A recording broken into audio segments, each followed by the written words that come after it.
This is Hub City Spokes, where creators, catalysts, and leaders share their insight in Lubbock, Texas. This season, we're speaking with local businesses discussing their response to these changing times.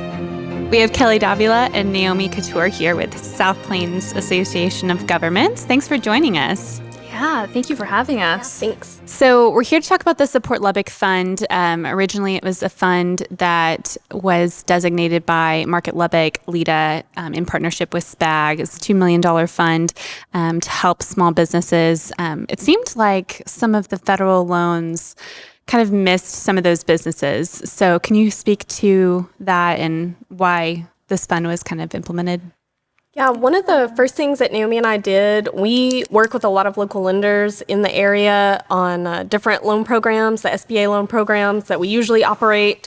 And one of the first things we did was we reached out to a lot of lenders when we started developing this program with LEDA to find out what the shortfalls were with specifically SBA programs like the payroll protection program and funding that was coming out federally.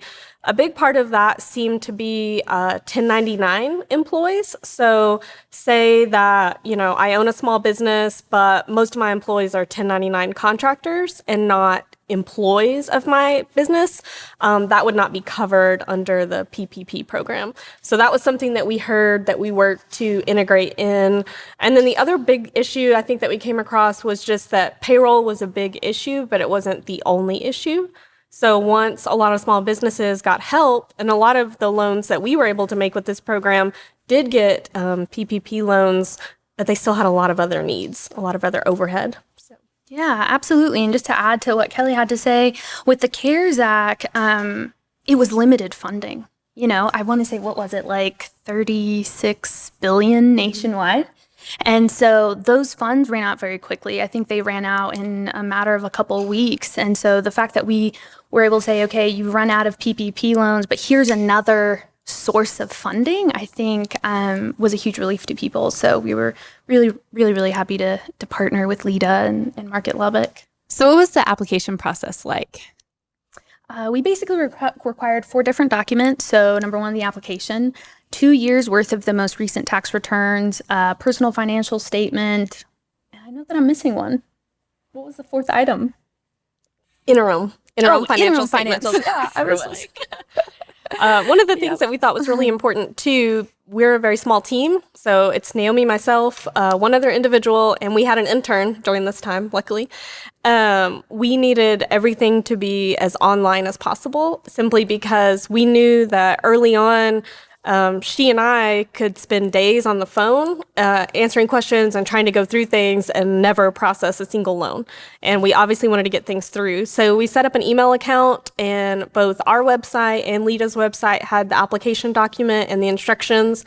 And everything came through that email box, essentially. I will say I really didn't know how that was going to work because we do a lot of face-to-face meetings on our lending in normal times, a lot of phone calls face-to-face, but it was really smooth. We did end up having to make a few phone calls, but we were able to figure it out that way, and I think it worked well for us and the small businesses. What was the response like from the applicants? How many businesses applied for it? And So Naomi designed an assembly line for us, which is really good when you're just a couple of people doing something at a rate that you don't normally do. And I was on the front part of the assembly line, manning the email box. And I think in those first 3 or 4 days, we had something like 300 or 400 emails that came through. Wow. So it was a little overwhelming, the initial response. A lot of that was questions, but then a lot of it was applications. And we did do everything on a first come, first serve complete basis. So, somebody would send everything in, but the interim financials. And so then I'd have to go back and say like, okay, well, you need to turn this in.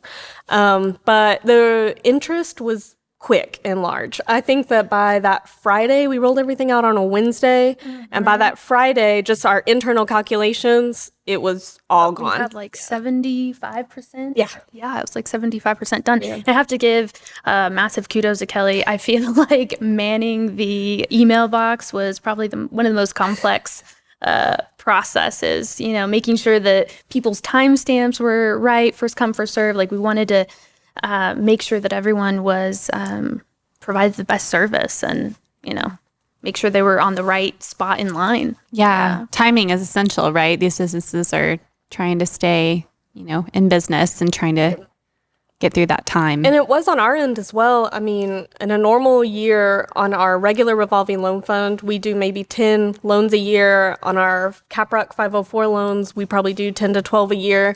So this kind of number, I don't know, these numbers were a lot to handle. So we did do a financial analysis. That was Naomi's role in the assembly line on every single one of these loans that came in.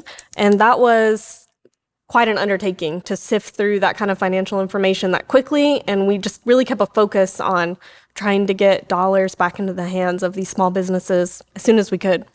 So where is it now in regards to them? Imagining the fund is completely accounted for. Yep. Yeah. Everything's been wired out. And so that happened, I guess it was probably, there was a few stragglers in that fourth week, but the majority of the dollars were wired out directly to small businesses within the first 3 weeks.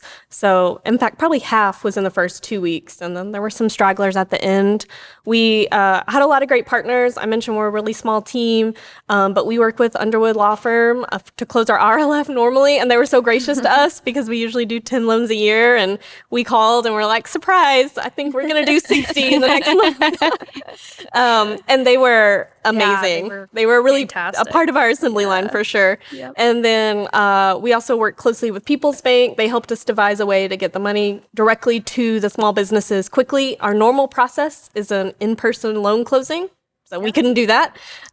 We usually give funds out through a cashier's check. We didn't want to do that. So we really sped things up a lot, and they helped us do that. And then our own finance department at SPAG, we recreated the way that we operate our loan programs in a very short matter of time to get dollars in the hands of these small businesses as fast as we could. And I will say, I guess that was a neat part of the process too, in that we came out right after, I think the PPP loans were essentially cut off because we were able not only to get some inspiration from the loan programs that we currently operate, but we were also able to steal some bits and pieces of the PPP fund and how that operated. And, we got ideas from some of the other federal funding. So it was really neat to be able to have all these sources and say, hey, if I could create the ideal program, these are kind of the things that I would do. And, I think that we got a good, portion of our ideas put into this program to be as efficient, like as Kelly said, to be as efficient as possible and have things run smoothly. So I guess it was luck too that, we released the program the time that we did. So. Do you see this changing moving forward in regards to the way that you're granting money or moving through the process of that? Yeah, we're actually working right now with a federal partner of ours, the U.S. Department of Commerce Economic Development Administration. They are who initially funded our revolving loan fund that we currently have for the entire SPAG region, which is 15 counties, including Lubbock. And we are working with them. In the next 30 days or so, we should have a new COVID revolving loan fund set up for the entire region. So this wouldn't just be Lubbock, it's for the entire 15 counties. And we are definitely going to keep some things and change some things.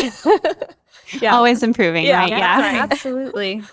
So for these businesses that received these funds, there may not be a certain business profile type, but what kind of business are we talking about? Small businesses, or, because I know that was one thing, what's designated as a small business may not necessarily be a small business in a small town. That may be considered a large business, like 500 employees, or something like that. What did you guys see on that end? We saw an incredible mix of businesses. There was a lot of variety in not only the loan amounts, like the project amounts, and then on top of that, we actually had 2 or 3 nonprofits that we funded as well. So it was a really great mix. Yeah, I think there was, it was like Naomi said, kind of every end. There was a few that had 1 or 2 employees, probably just the business owner and maybe a spouse who kept the books, or 1 employee that helped them out.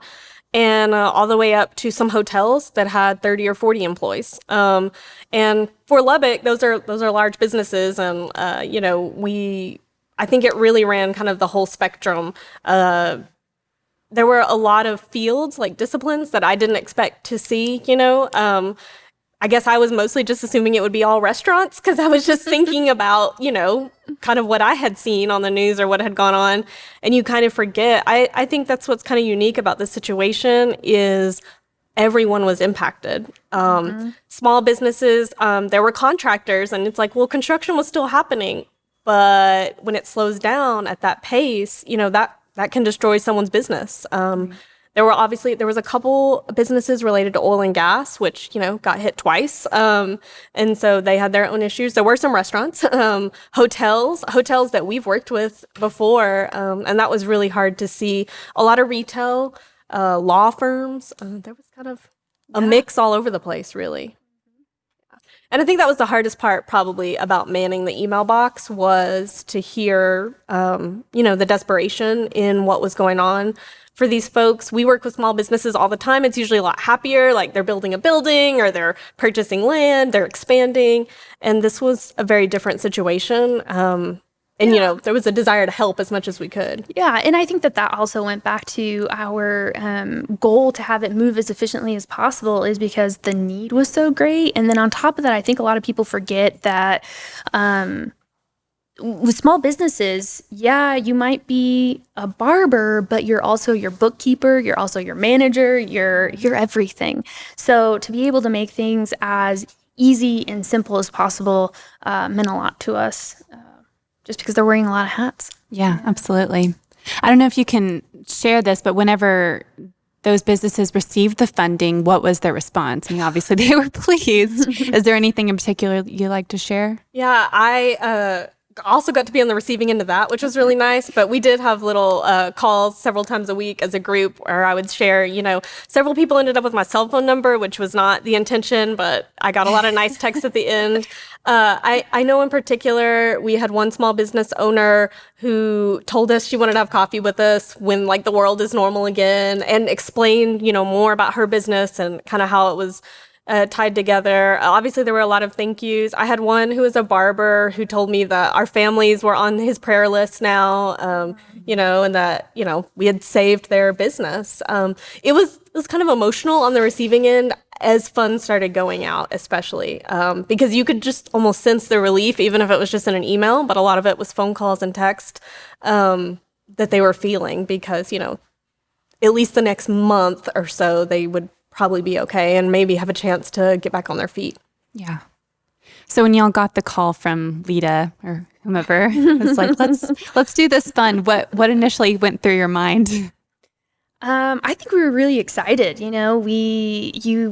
I think I can speak for both of us in that we felt very helpless in a, kind of a strange, uncertain time. And to be able to positively contribute to our community meant a lot to us. We, like Kelly said, we have several of our borrowers come in this list. And so being able to help those people meant a lot. Mm-hmm. I would say that, for the last several years, Naomi and I have not shied away from extra work.